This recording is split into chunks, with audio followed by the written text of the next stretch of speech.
Minnesotans are reflecting on the legacy of a progressive United States senator who believed that we all do better when we all do better. We've traveled thousands of miles on that old green bus, and now that green bus is within inches of its destination. Senator Paul Wellstone died in a plane crash 20 years ago. The accident happened near an airport in Eveleth less than 2 weeks before the 2002 election. The Democratic senator, his wife, daughter, 3 campaign staff members, and both pilots all died in the crash. Good politics, honest politics, the politics that people in Minnesota believe in. I've got to keep a little bit of my voice for that, everybody. Why the bus? Because it was the epitome of him.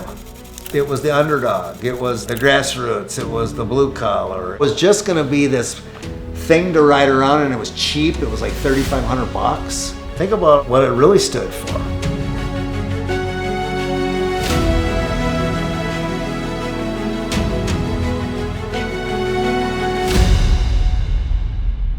Grew up pretty poor. His dad was a struggling writer who, wrote volumes of plays and stories and novels, but never really got published. Got into some trouble when he was a kid, found wrestling, which really helped him. He was a short guy, became a great wrestler, and then went to University of North Carolina on a wrestling scholarship.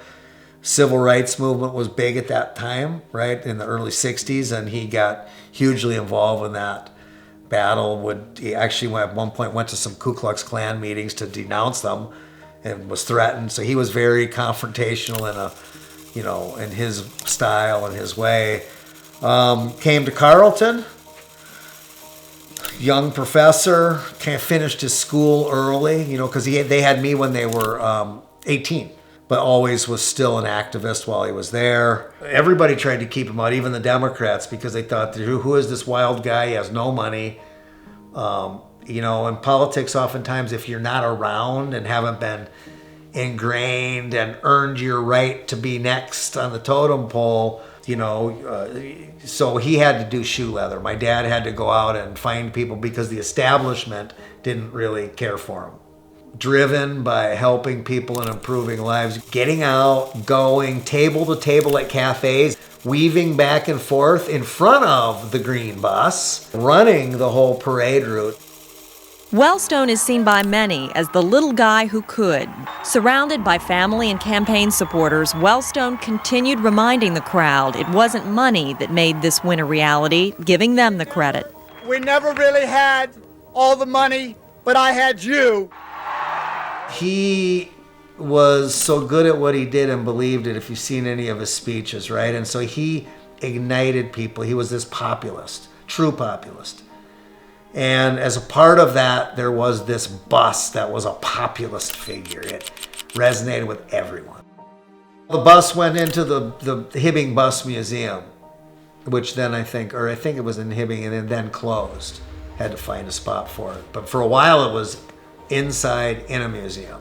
My friend Greg Pillar milked it. We were best friends 7th grade on. He kept it on the dairy farm. It ended up in his grove of trees, where he and I would go out next to it and we shoot clay pigeons. So that's where it sat. Star Tribune asked about it. 50,000 people, I think, commented and got excited, and that to me was a wake-up call. People are hungry for something positive. People are still remembering Paul Wellstone, those that knew him. I know because I live in the town of Carleton College where he grew up. Now students don't know who he is because it's been that long. It's time to get the bus out for that. Is this going to be parade worthy? I mean, can I be driving this in parades because it's going to get redone?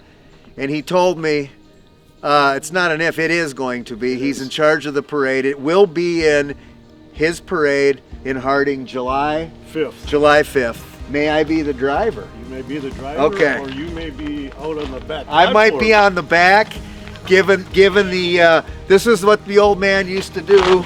Let's go, fight!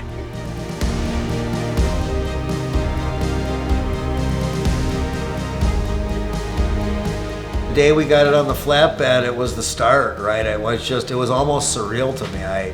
didn't, I hoped the moment would come. I talked about it a bunch, but wow, it was like, wow. I called Doug and he came out of the woodwork. I mean, just boom, answered the call, called all these other folks. Tim from up in Sauk Center, John here at Benjamin Bus. Then John brought folks, Kevin, the lead mechanic at Benjamin Bus. I mean, everybody just showed up, right? Converged. You know, we all have our lives and it gets a little bit, sometimes it's not mundane, but you do what you do and then you get a chance to like get involved with a project like this. I saw true excitement, and it's not because they were necessarily Wellstone lovers. I don't know what their politics were, but they're excited about getting this bus up and running. So it's kind of bonded us together, whatever it was, this, let's get this thing back. And the pride in which they're gonna take to do it. I don't know what it was. I had a feeling that my folks were watching, but I saw how it was touching people. It's not about the politics, I think. It was about hope. That's cool, the bus is back. All right, here we go. The inaugural run of the bus coming out the back. This is great, man. I was meant to drive this bus. Victory lap. There you go. Victory lap right here, fellas. One more time. You can't even explain it. You know, it's this full body. It was the purr. It was like, here we go, is what it felt like to me. Here we go. This is the start of some real hope, because I know what's going to happen when this bus is on the road. I don't even know if I'm going to drive my car anymore. If I can find, I mean, I want to drive this thing everywhere. I want to take it places where on the signature issues of my dad, mental health addiction, where we come and we get people signed up for the help that they might want. Take it to some reservations, tribes that want it. Get people excited. Rural Minnesota, Iron Range, inner city, but use it for good.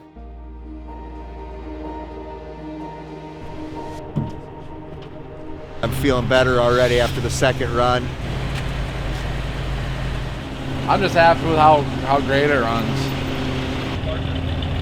It's going to be stripped down, it's going to be sandblasted, and it's going to be repainted. It's going to look like original Wellstone colors.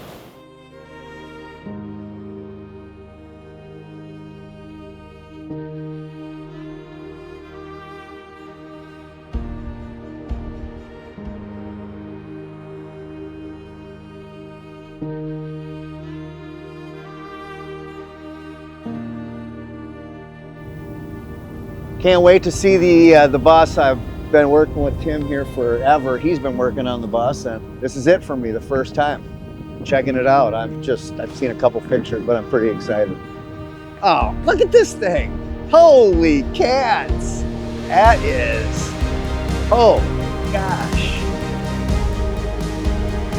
Wow. You can almost see yourself, huh, Dave? That is unbelievable. I mean, I wasn't really, the pictures don't do it justice. My goodness. That's gorgeous. That's gorgeous, Tim. That is gorgeous. And then decked out like it is for today.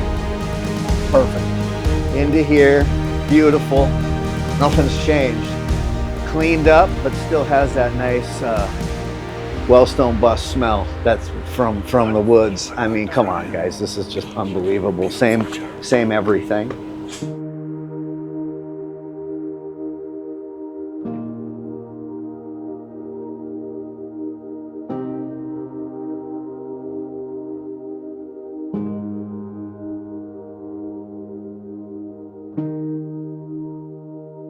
Yeah, it's almost surreal feeling today. Where we are is we're out at the first parade, the first public showing of the bus, and so for me, it's like, oh my God, it's actually happening. It's obviously the bus is going to come out and is going to be pretty intentional about what it stands for.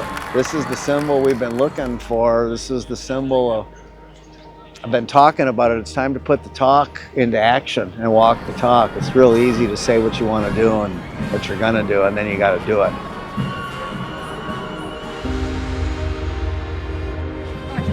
I love the Wellstone bus. I think we need more legislators like Wellstone. Yeah. He was impeccable, amazing, and I'm really glad to see the big green bus We all here. do better when we all do better. We all do better when we all do better. We all do better when we all do better. We all do better when we all do better. We That's need right. that. Well, Paul Wellstone, this college professor who decided, had this wild idea that he could win, ran with a green bus and won, and then had an impact. And then there was a bill named after him that was one of the first, only civil rights bills in the last 20 years passed for folks with mental health and addiction. Wow, I can do that too.